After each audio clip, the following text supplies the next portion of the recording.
Hey there, everybody from Machine Tool. How are you doing today? Hope you're doing well. Um, so far, so good on the CNC Initials assignment.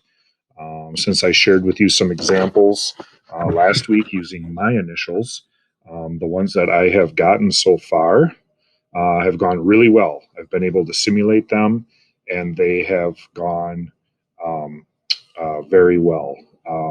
So keep them coming in, okay? I'm looking for more of those from you guys. Looking forward to it. We did not have a very successful meet on Wednesday.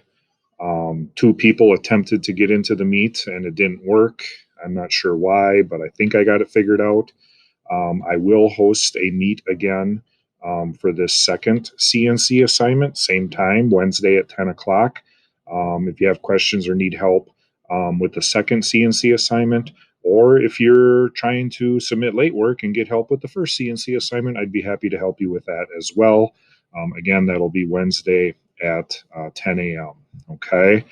Um, so if you have finished your initials, and you're ready to move on to the new assignment where you're going to create some arcs, I'm going to walk you through that process in this video. So starting from the home screen here in Machine Tool, we're going to look at CNC number 3, Initials with Arcs assignment. And inside of here, you'll see all the very same similar types of things that were in the last assignment. So I'm just going to go right down the line through these with you guys, okay? The first one, again, is that blank sheet that you can print off and map your initials on. If you want to do that, fine. However, you probably don't have to do this. You can use the initials that you already created last week for that purpose, okay?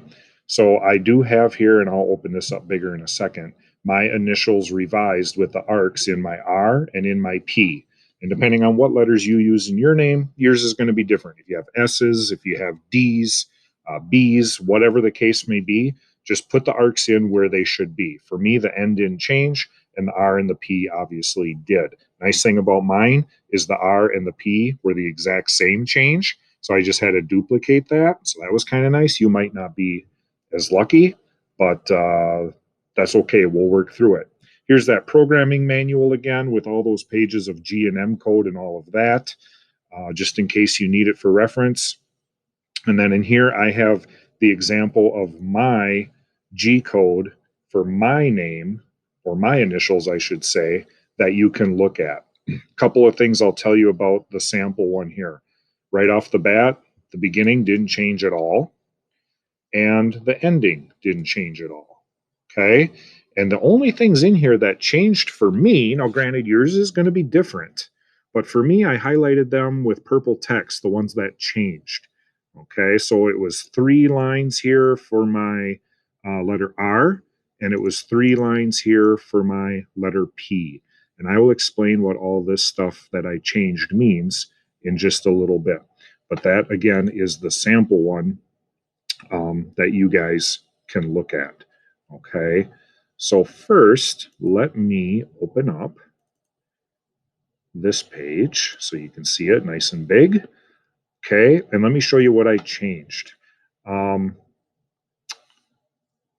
Point E, the first point of my letter R, did not change. That's the same starting point. I went to F just like last time, and then I did a rapid move back to E just like I did last time. So my first change now happens when I go to point G. Point G for me used to be over here. Now it backed up a little bit. So G 1.5, Y 1.4. That's still a linear move. Now things start to really change, okay? So to complete this arc from top to bottom, I need to know what the radius is, which for me, it's 0.1, 0.2, 0.3. 0.1, 0.2, 0.3, 0.1, 0.2, 0.3. No matter what direction I go, this is a 0.3 radius arc, okay? That's important to know. Another thing that's important to know is the coordinates of the center point of this arc. In my instance, it's 1.5 and 1.1. X 1.5, Y 1.1. But when we're programming an arc, we call that I and J coordinates. So using I and J coordinates for arcs, I is the X, J is the Y. Okay. So this is the center point of my arc. That number, those numbers, I should say, will be important. The other thing that will be important is determining what direction are we going around the circle. I happen to be going clockwise from top to bottom. Clockwise moves are a G02. On your G code sheet on page 75 in the manual, you'll see a G02 is a circular interpolation motion in a clockwise direction. You might be going in a counterclockwise direction, and that's okay. Just know that then you would use a G03 command if you're moving in a clockwise direction. But if you're going the same way as me, clockwise, it'll be a G02. The other thing you need to know then is the ending point of your arc, okay, which in my case happens to be 1.5 and 0.8. All right, so kind of keep all this in mind here. I'm going clockwise to 1.5, 0.8, that's my ending point, and my center point, or I and J, is 1.5 and 1.1. Hold that thought. Let me go back into now my sample G and M code. Where did I go with that? Hold on a second here. Thought I just had that open.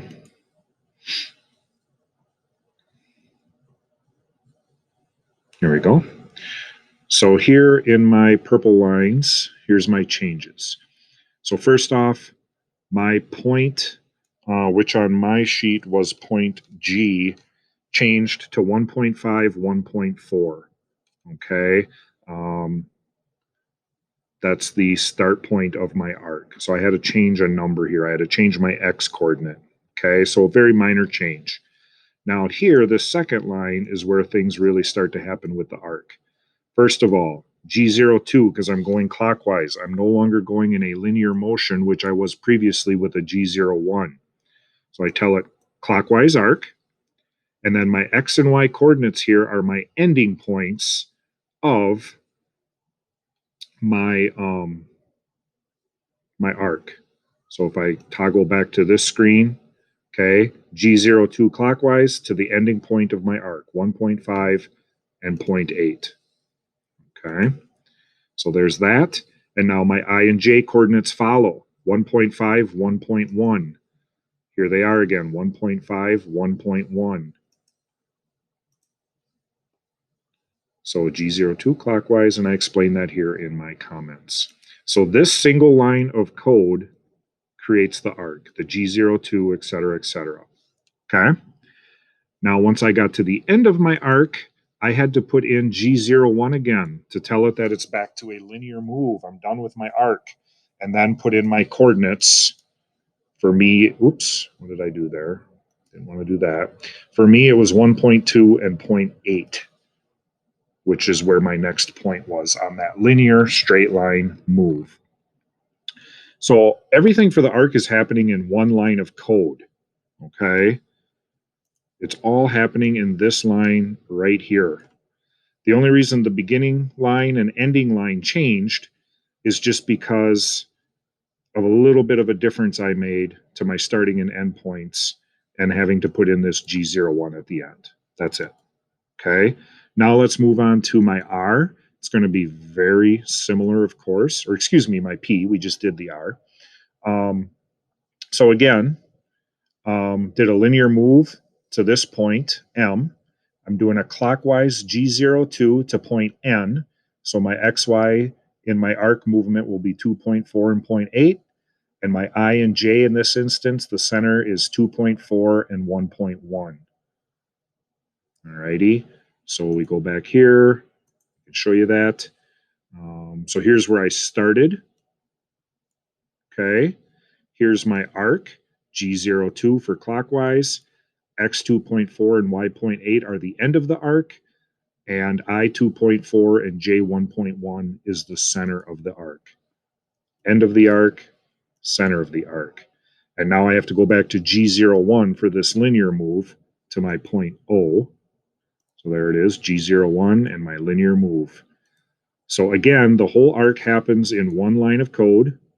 The first and last are just minor changes, again, ending with a G01 to put it back into linear mode.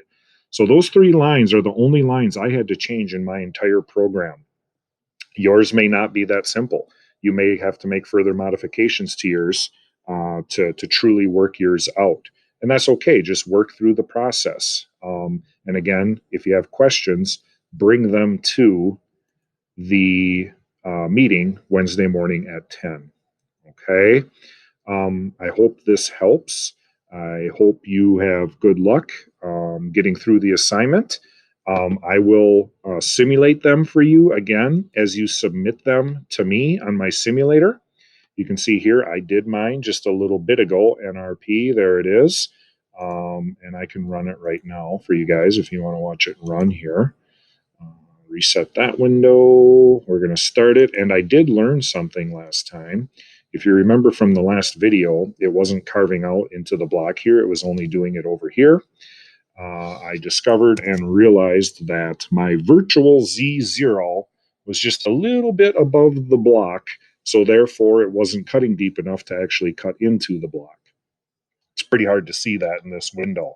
But now that I've got it adjusted, you see it does actually cut in the block. Pretty exciting, I know, right? Just as it does over here in the verification window.